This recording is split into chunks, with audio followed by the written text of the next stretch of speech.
విజయనగరం జిల్లా బేతనాపల్లిలో social forest ఆధ్వర్యంలో నూతనంగా నిర్మించిన పార్కులో వన మహోత్సవం కార్యక్రమం నిర్వహించారు. ఈ కార్యక్రమంలో ముఖ్య అతిథిగా మంత్రి కొండపల్లి శ్రీనివాస్, ఎమ్మెల్యే లోకం మాధవి పాల్గొన్నారు. ఈ సందర్భంగా లోకం మాధవి మాట్లాడుతూ రాష్ట్రంలో 29% ఉన్న హరితహారాన్ని 50%కు పెంచే దిశగా ఈ కార్యక్రమం చేపట్టామన్నారు. ప్రతి ఒక్కరూ చెట్లను నాటి పర్యావరణ పరిరక్షణకు పాటుపడాలని పిలుపునిచ్చారు.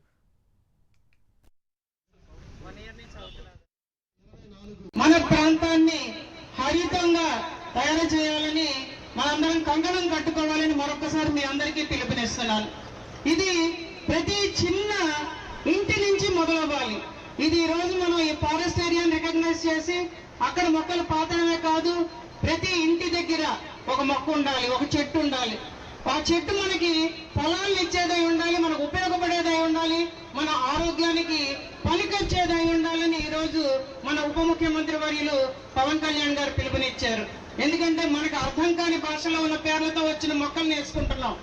అది మనం కడియం నర్సరీకి కానీ లేకపోతే ఏదైనా నర్సరీకి వెళ్తే వాళ్ళు ఏదైనా పేర్లు చెప్తూ ఉంటారు, మనకు ఒక్క పేరు కూడా అక్కడ అర్థం కాదు.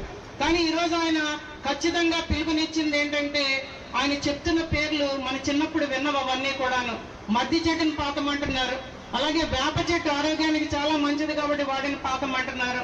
మన నెల్లిమర్ల నియోజకవర్గంలో అధిక సంఖ్యలో మనకి తోటలు కూడా ఉన్నాయి, మామిడి తోటలు ఉన్నాయి, అలాగే కొబ్బరి తోటలు ఉన్నాయి.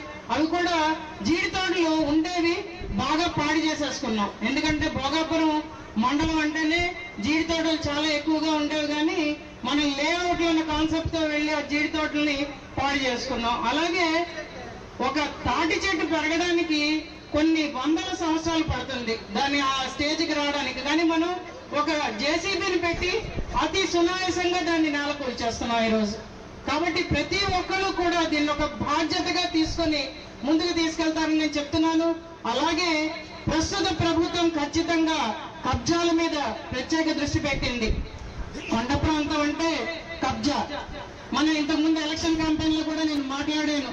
చాలా మంది నాయకులు కొండ కనిపిస్తే దాని ద్వారా రెవెన్యూ ఎలా వస్తుందని ఆలోచించే వాళ్ళే తప్పించి ఆ కొండ సహజంగా అలాగే ఉండాలి, తద్వారా చాలా మంది వన్యప్రాణులకి అది నివాసం అవ్వాలి, అది మన ప్రాంతానికి అందం ఇస్తుంది అని ఆలోచించే వాళ్ళు చాలా తక్కువ మంది ఉన్నారు.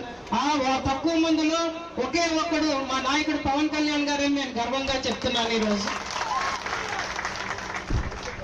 ఆయన ఈరోజు పత్రికాముఖంగా అందరికీ పిలుపునిచ్చారు.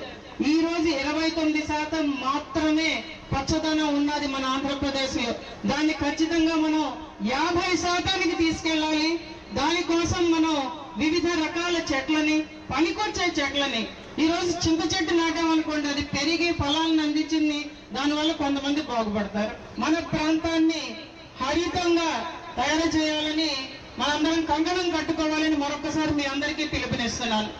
ఇది ప్రతి చిన్న ఇంటి నుంచి మొదలవ్వాలి. ఇది ఈ రోజు మనం ఈ ఫారెస్ట్ ఏరియాని రికగ్నైజ్ చేసి అక్కడ మొక్కలు పాతడమే కాదు, ప్రతి ఇంటి దగ్గర